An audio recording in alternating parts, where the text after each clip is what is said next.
வணக்கம். அமரர் கல்கி அவர்களின் சிவகாமியின் சபதம் பாகம் 3 பிக்ஷுவின் காதல் அத்தியாயம் 31 புலிகேசி ஓட்டம். மாமல்லரும் பரஞ்சோதியும் ஆயனரின் அரண்ய வீட்டுக்கு எப்படி வந்து சேர்ந்தார்கள், என்ன மனோநிலையில் வந்து சேர்ந்தார்கள் என்பதை சற்று கவனிப்போம். மணிமங்கலம் போர்க்களத்தில் மகேந்திர பல்லவரின் சிறுபடை அடியோடு நாசம் செய்யப்படவிருந்த தருவாயில் மாமல்லரும் பரஞ்சோதியும் பாண்டியனை புறங்கண்ட குதிரைப்படையுடன் அங்கு வந்து சேர்ந்தார்கள். சற்று நேரத்துக்கெல்லாம் போர் நிலைமை அடியோடு மாறிவிட்டது. சலுக்க வீரர் பின்வாங்கி ஓட ஆரம்பித்தார்கள். அவர்களை தொடர்ந்து போய் அடியோடு அழித்துவிட்டு வர மாமல்லர் எண்ணிய சமயத்தில் போர்க்களத்தில் ஒரு மூலையில் மகேந்திர பல்லவர் மரண காயப்பட்டு கிடப்பதாக செய்தி கிடைத்தது. மாமல்லரும் பரஞ்சோதியும் அவ்விடத்துக்கு ஓடி பார்த்தபோது காயப்பட்ட மகேந்திரரை பக்கத்து மணிமங்கலம் கிராமத்தில் இருந்த அரண்மனை விடுதிக்கு தூக்கி கொண்டு போய் சிகிச்சை செய்து வருவதாக தெரிந்தது. சிநேகிதர்கள் இருவரும் உடனே அவ்விடத்துக்கு சென்றார்கள். சிறிது நேரம் சிகிச்சைகள் செய்த பிற்பாடு மகேந்திரர் கண் திறந்து பார்த்தார். புதல்வனை கண்டதும் முதலில் அவருடைய முகத்தில் மகிழ்ச்சி தோன்றியது. மறுகணத்திலே மகிழ்ச்சி பாவம் மாறி அளவற்ற வேதனையும் கவலையும் அந்த முகத்தில் பிரதிபலித்தன. மகனே, உனக்கு பெரிய துரோகம் செய்து விட்டேன், என்னை மன்னிப்பாயா என்று அவருடைய உதடுகள் முணுமுணுத்தன. அப்பா, நீங்கள் கவலைப்பட வேண்டாம், நாங்கள் தான் சரியான சமயத்துக்கு வந்து சேர்ந்து விட்டோமே, சலுக்க சிதறி ஓடுகிறார்கள் என்று மாமல்லர் சொல்லும் போதே மகேந்திரர் நினைவு இழந்து விட்டார். மாமல்லரும் பரஞ்சோதியும் மகேந்திர சக்கரவர்த்தியை பத்திரமாக காஞ்சி நகருக்கு கொண்டு போக ஏற்பாடு செய்துவிட்டு போர்க்களத்தின் நிலைமையை ஆராய்ந்தார்கள். மகேந்திர பல்லவருடன் காஞ்சியிலிருந்து புறப்பட்டு வந்த சைனியத்தில் பெரும் பகுதி வீரர்கள் மணிமங்கலம் போர்க்களத்தில் வீர சொர்க்கம் புகுந்து விட்டதாக அறிந்தார்கள். சேனாதிபதி கலிப்பகையாரும் அந்த போர்க்களத்திலேயே உயிர் துறந்த செய்தி தெரிய வந்தது. மேலே தாங்கள் செய்ய வேண்டியது என்ன என்று மாமல்லரும் பரஞ்சோதியும் யோசனை செய்தார்கள். காஞ்சி நகரை சுற்றிலும் இன்னும் பல இடங்களில் சலுக்க வீரர்களின் சிறு படைகள் ஆங்காங்கே கிராமங்களில் புகுந்து ஜனங்களை ஹிம்சித்துக் கொண்டிருப்பதாக அவர்களுக்கு தகவல் தெரிய வந்தது.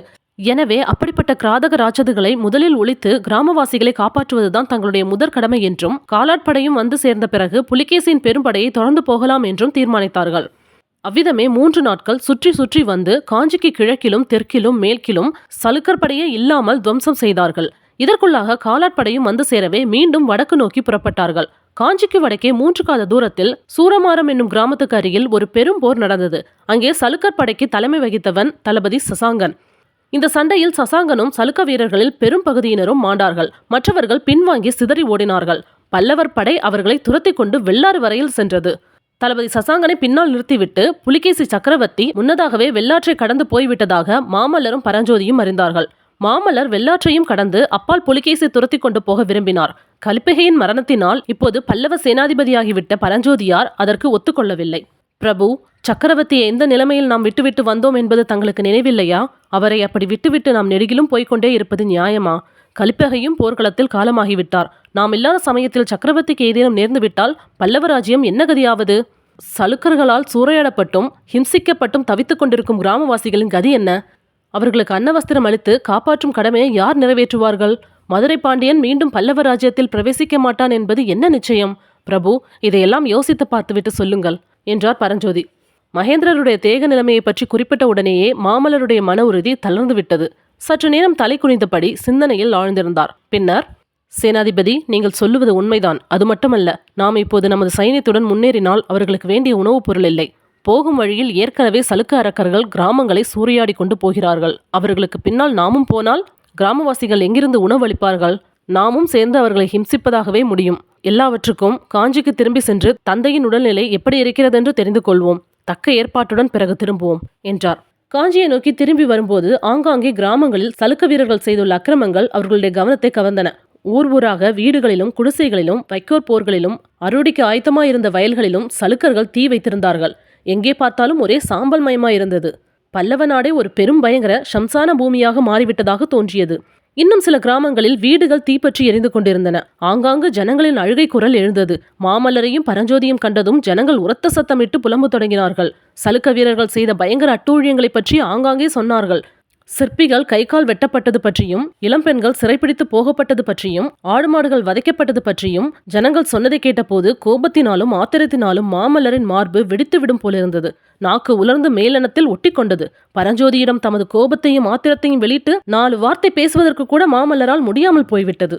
சிற்பிகள் பலருக்கு நேர்ந்த கதியை பற்றி கேட்டபோது மாமல்லரின் இதய அந்தரங்கத்தில் நல்ல வேளை ஆயனரும் சிவகாமியும் காஞ்சி கோட்டைக்குள் இருக்கிறார்களே என்ற எண்ணம் ஓரளவு ஆறுதலை அளித்தது.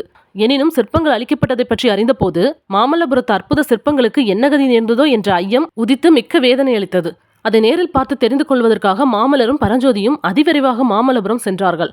அங்கே சிற்பங்களுக்கு அதிக சேதம் ஒன்றுமில்லை என்று தெரிந்து கொண்டு காஞ்சிக்கு பயணமானார்கள். மாமல்லபுரத்திலிருந்து காஞ்சிக்கு போகும் வழியில் ஆயனரின் அரண்ய வீடு இருந்ததல்லவா, அந்த வீட்டையும் பார்க்க வேண்டும். அதிலிருந்த தெய்வீக நடன சிலைகளுக்கு ஒன்றும் சேதமில்லை என்பதை தெரிந்து கொள்ள வேண்டும் என்று மாமல்லர் விரும்பினார்.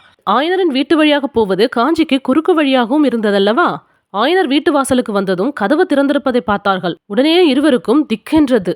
வீட்டின் முன்பக்க தோற்றமே மனக்கலக்கத்தை உண்டாக்கிற்று. ஏதோ ஒரு மகத்தான விபத்தை பற்றி தெரிந்து கொள்ளப் போகிறோம் என்ற உள் உணர்ச்சியுடன் வீட்டுக்குள்ளே பிரவேசித்தார்கள். உடைந்தும் சிதைந்தும் அலங்கோலமாய் கிடந்த சிலைகளை பார்த்தபோது இருவருக்கும் தங்களுடைய நெஞ்சு எலும்புகள் உடைவது போன்ற உணர்ச்சி உண்டாயிற்று. அவர்களுடைய காலடி சத்தத்தை கேட்டதும் படுத்திருந்த ஆயனர் எழுந்து நிமிர்ந்து உட்கார்ந்தார்.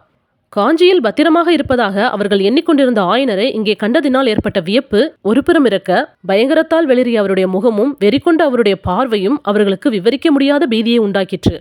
என் சிவகாமி எங்கே என்று ஆயன சிற்பியார் கேட்டதும் மாமல்லருக்கு மலை பெயர்ந்து தலையில் விழுந்து விட்டது போல் இருந்தது. ஹாய் ஃப்ரெண்ட்ஸ், உங்களுக்கு இந்த கதை பிடிச்சினா லைக் பண்ணுங்கள், ஷேர் பண்ணுங்கள், மறக்காமல் சப்ஸ்கிரைப் பண்ணுங்கள். தேங்க்யூ.